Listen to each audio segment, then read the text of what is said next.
오늘은 올바른 금식 태도, 올바른 재물 사용이란 제목으로 함께 말씀의 은혜를 나누기 소원합니다.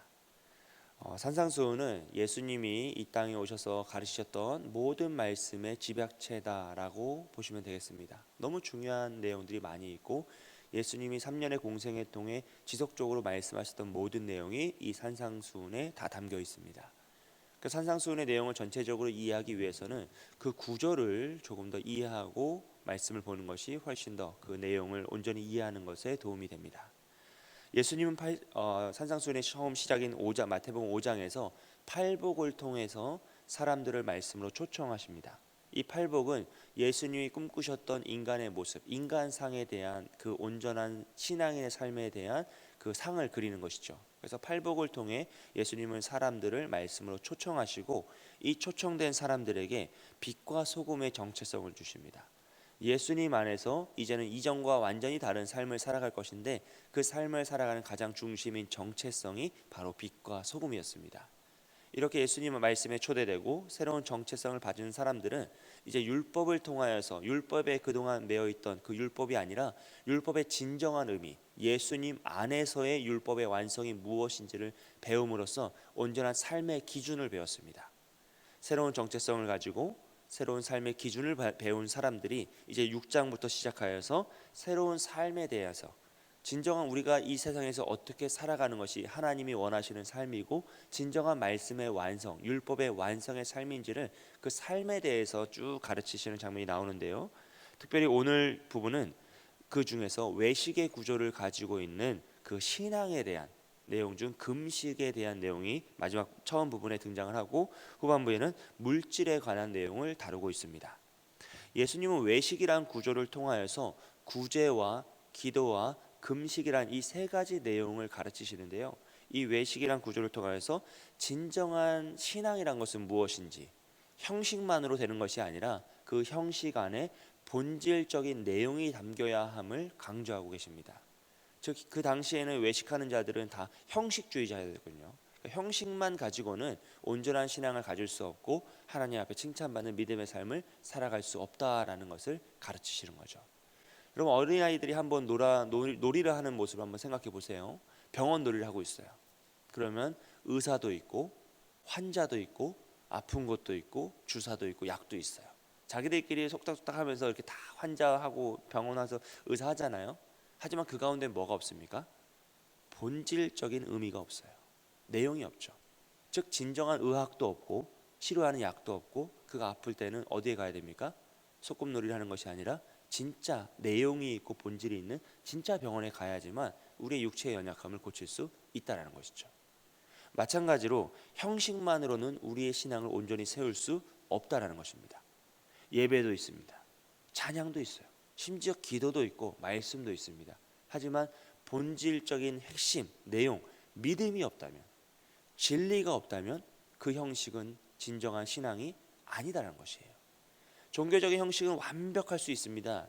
다른 사람이 보기에 더 깔끔할 수도 있고 야, 저거 참 모범이 된다라고 느낄 만큼 정말 좋은 모범일 수도 있어요. 하지만 그 안에 내용이 없다면, 믿음과 진리, 말씀이 없다면 그것은 진정한 신앙이 아니다라는 것을 예수님께서는 이 외식의 구조를 통하여 말씀하고 계시는 거예요. 이 외식의 구조에서 세 번째가 바로 금식입니다. 16절부터 18절까지의 말씀을 쭉 살펴보면요. 16절에 금식할 때라고 시작하죠. 그리고 17절도 너는 금식할 때라고 말씀이 시작해요.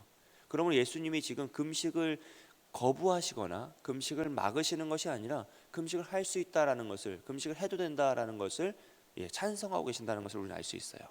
16절 말씀을 보시면 예수님께서는 금식할 때 외식하는 자들처럼 슬픈 기색을 보이지 말라. 그들은 사람에게 보이려고 얼굴을 흉하게 한다라 그랬어요. 사람에게 보이려고 금식을 하는 자들이라는 거죠. 17절에서 그래서 너희는 금식할 때 머리에 기름을 바르고 얼굴을 씻으라라고 말씀하십니다. 평상시처럼 깔끔하고 깨끗한 모습으로 정돈된 모습으로 금식을 하라는 것이죠. 왜냐하면 18절에서 사람에게 보이려 하는 것이 중요한 것이 아니라 은밀한 중에 계신 내 아버지께서 보실 것이다 라고 강조하고 계십니다. 실제로 예수님 당시에 바리새인들은 일주일에 2번 금식했다 그래요. 월요일과 목요일에 금식하였습니다. 이것이 그들의 자부심이었어요. 형식주의자들의 자부심이었죠. 나는 금식하는 자이다. 그래서 이것을 나타내기 위해서 그들은 머리에 죄를 뒤집어 쓰고 금식하였다 그래요. 모든 사람들이 내가 금식하는 것을 볼 수 있도록, 알 수 있도록 그것을 티를 내는 것이죠. 왜냐하면 그들은 외식하는 자들이었기 때문입니다. 이 외식하는 자의 원어적인 뜻은 나팔을 부는 자 또는 연기를 하는 연극 배우다라고 표현하고 있어요. 즉 그들은 세상이라는 무대 앞에서 사람들을 관객으로 두고 연기를 하고 있는 거예요. 그래서 나팔을 불죠. 왜요? 관객들을 많이 모아야 되는 거예요.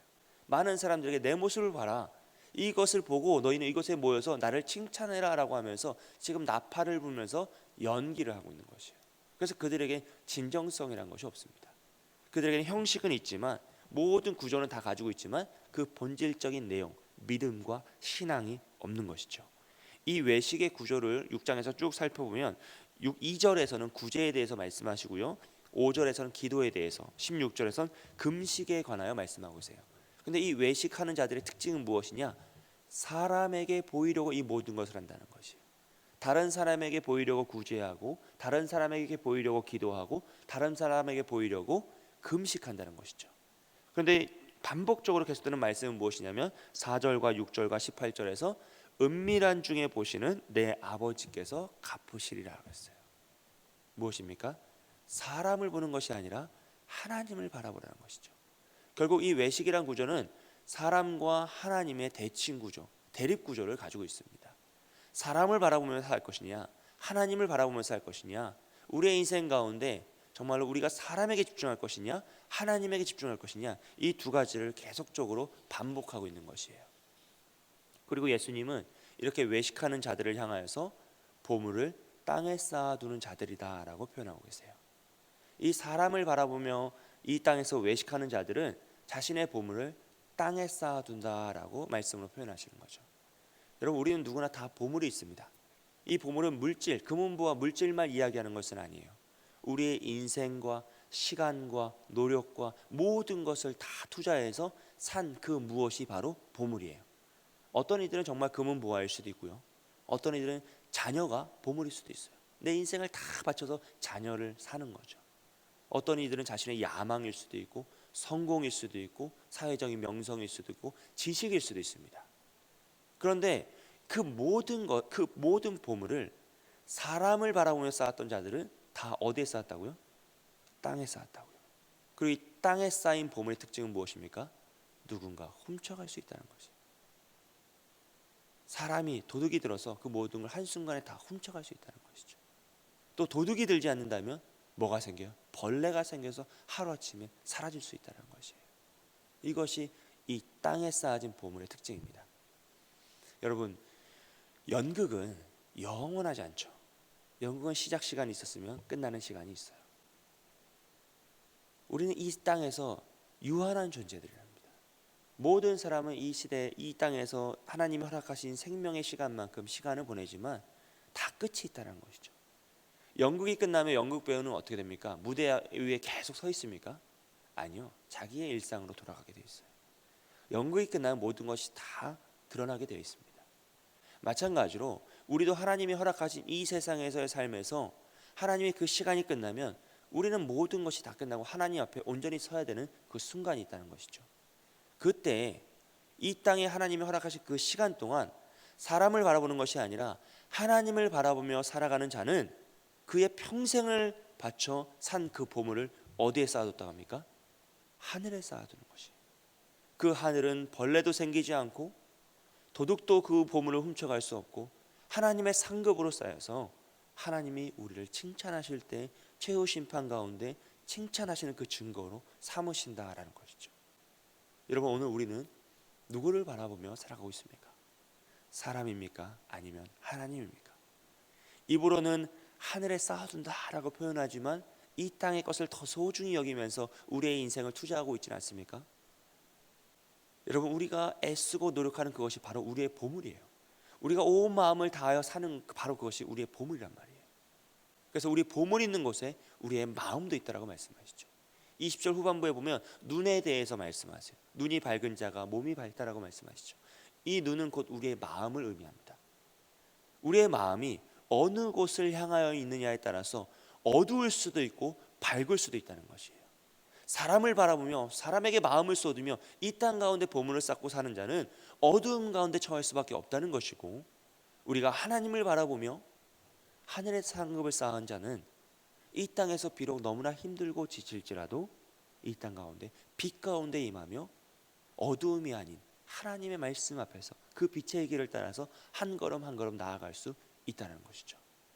사랑하는 성도 여러분, 우리의 마음을 하나님께 집중하시길 소원합니다. 할렐루야.